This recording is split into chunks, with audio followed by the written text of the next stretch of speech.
दीपक शर्मा जी, कुरुक्षेत्र से। राधे राधे। राधे राधे महाराज जी। महाराज जी, आपके चरणों में कोटि कोटि प्रणाम।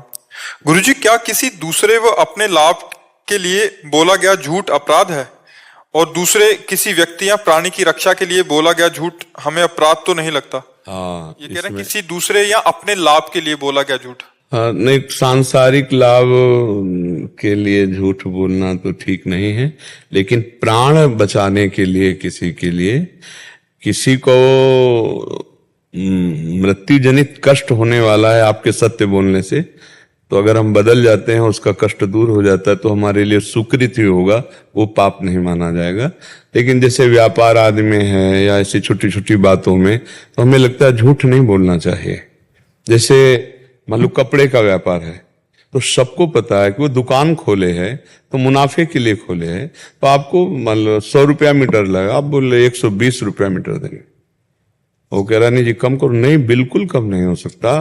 बस और उसमें ऐसे बेचा जाता है कि हम कसम खा के कह रहे तुम्हारे लिए केवल कह रहे 120 का, नहीं बिल्कुल मुनाफा नहीं पड़ता है।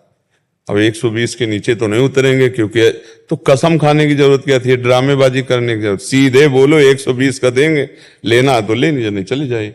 तो व्यापार में लोग कहते बिना झूठ बोले चलेगा नहीं, हम कहते ऐसा कैसे हो सकता है, क्योंकि सबको ही जानता है व्यापार मुनाफे के लिए किया जाता है, उसका परिवार है, बिजली है, नौकर है, सारा कार्य उसका उसी से चल रहा है, तो मुनाफा तो लेगा ही। तो झूठ बोलने की क्या जरूरत, सीधी बात है, इतने रुपया किलो, इतने मीटर, ऐसा ऐसा।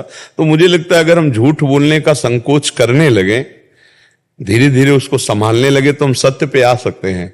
पर इस तरह के झूठ बोलना नहीं, असत्य संपातक पुंजा, वो पाप ही है। लेकिन किसी की प्राण रक्षा के लिए या किसी का बेटी का ब्याह हो रहा है, कोई ऐसे मंगल कार्य, किसी का बहुत बड़ा लाभ प्राप्त हो जाता है, गरीब आदमी अगर हम जरा सा बोल दिया तो उसका पूरा परिवार का प्राणों का पोषण हो जाएगा, कोई परेशानी नहीं है। ऐसी जगह जहां परहित हो रहा है वो तो बात चलेगी, जहां स्वार्थ की पूर्ति हो रही, ये छोटा लौकिक लाभों की, इसके लिए फिर सत्य का ही। अब आजकल तो झूठे ही लेना, झूठे ही देना, झूठे ही भोजन, झूठ चबेना, सत्य तो बहुत पीछे रह गया है। बोले आपसे बात करना था, बोले इस समय तो हम आगरे में हैं और बगले वाली गली में, वो पूरा झूठ बोल रहे, प्योर शुद्ध झूठ बोल रहे। तो मोबाइल बहुत झूठ बुलवाता है, नहीं बुलाता है? हाँ, तो हमें लगता है जो व्यवहारिक और जो व्यापारिक, जो सामाजिक, हमें सत्य पर ही चलना चाहिए, क्योंकि हम भगवत मार्ग के पथिक हैं, हमारा जीवन भगवान में है। तो अब सत्य भगवान का स्वरूप है, सच्चिदानंद रूपा है, तो कोशिश करता है, अभ्यास से सब ठीक हो जाता है। हम सैकड़ों झूठ तो बेमतलब बोलते हैं, मतलब अगर हम सत्य बोलते तो कुछ नहीं बिगड़ता, पर हम सैकड़ों झूठ बोल देते, बहुत फ्री बोल देते। हमें लगता है इस समय तो विश्वास करना मुश्किल है कि झूठ बोल रहा है कि सत्य बोल रहा है। सही बात है, कई बातें ऐसी चेक की गई जो बिल्कुल 100% झूठी, मतलब एक होता है कि 10% सही है, 90% झूठ, लेकिन 100% झूठ बोल जाते हैं लोग। और कुछ लोगों का तो ऐसा मतलब जबान फिसली हुई है कि विश्वास नहीं कर सकते आप कि ये बोल रहा है, पता नहीं सत्य है कि नहीं सत्य है।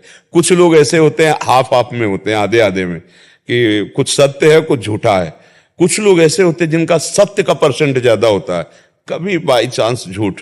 कुछ लोग ऐसे होते हैं जिनका सत्य का एकदम नामो निशान नहीं, झूठ। तो हमें लगता है झूठ से बचना चाहिए। क्यों झूठ बोलें, झूठ को पाप कहा गया है, नहीं असत्य सम पातक पुंजा, हमें लगता है बचना चाहिए।